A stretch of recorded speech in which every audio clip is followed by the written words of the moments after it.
Good morning, students. Today we are going to do the poem Fire and Ice by Robert Frost. Robert Lee Frost was an American poet. His work was initially published in England before it was published in the United States. He was known for his realistic depictions of rural life. Frost believes that there's a close relationship between man and nature. We cannot live without nature. He also believes in the symbolic quality of nature. Fire and Ice is a popular poem by Robert Frost that discusses the end of the world.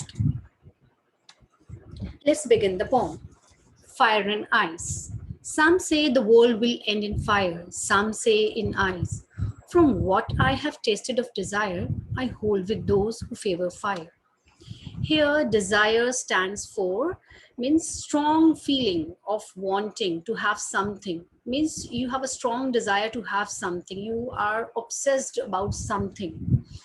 And here, favor means you are supporting something and you are giving your approval to something. So the poem expresses the profound idea that the world would end in either of the two ways, either by ice or by fire.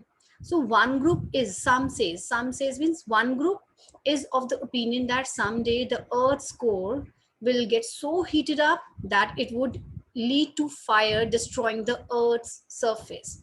On the other hand, some say, on the other hand, the second group says that if the temperature goes down to an extent that makes life on earth impossible, it would have the same catastrophic effect.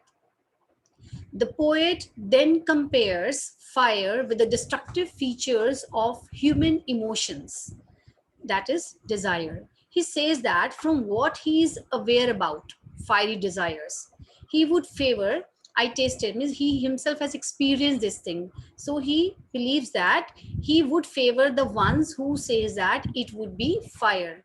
So by saying so, he brings about the idea that human beings let their emotion rule them. And the consequence of unmonitored longings and desire is always chaos. So he believes that greed, avarice, lust, conflict, and fury will destroy this world one day. Let's find out the literary devices in this stanza. So you see here, some say is here in the beginning of first line and in the second line. So the repetition of a word or expression at the start of two or more consecutive lines, it is known as anaphora. And another poetic device is here, assonance. As you see in this last line, I hold those who favor. Long vowel sound O is repeated here. So this is here, assonance. And here, another poetic device is here, favor fire. Favor fire, F sound. First sound is repeated. So this is here, alliteration. And world will. Here it is, world will. W sound is repeated. So this is here, alliteration. And fire is compared to one's desire. Fire is compared to one's desire, and ice is compared to hatred. So it is here implied comparison. So this is here metaphor. And enjambment, you can also look for enjambment here. From what I have tasted of desire, I hold with those who favor fire. When a line continues, means it doesn't get end here in the first line. It means whatever line number is there, if it goes to the next line to end it, then it is known as enjambment. And the rhyme scheme of this stanza is A, B, A. As fire rhymes with desire and fire, and ice is another sound. So A, B, A is the rhyme scheme of this stanza. But if it had to perish twice, I think I know enough of hate to say that for destruction, ice is also great and would suffice. So here perish means to die, something to get die. So I think I know enough of hate to say that for destruction, ice is also great. Great means here very powerful, and would suffice. Would suffice means would be sufficient. So here the poet, by not waiving off the first opinion of fire, means he agrees to the first opinion also, fire would be sufficient to bring an end to this world. So he says that if the world has to perish twice, if the world has to expire twice, ice would be equally competent in ending it. The poet then compares ice with hatred. Ice with hatred. The poet then compares ice with the destructive features of human emotions, that is hatred. He brings about a contrast between ice and hatred. The human capability of insensitivity, and hatred has the potential of for inner destruction. Means such kind of feelings means you are cold hearted, indifferent, you are insensitive, you are very cruel.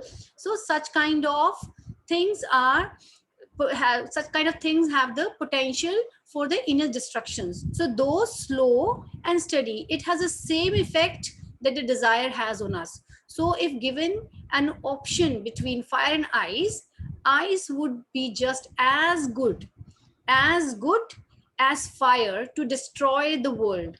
He says that cruelty, rigidity, insensitivity, coldness, indifference, and hatred will bring an end to this world. Let's now find out the literary devices in this stanza. Here, assonance. It is the repetition of vowel sound in the same line. Like I think, I know. Vowel letter I is repeated. So this is here assonance.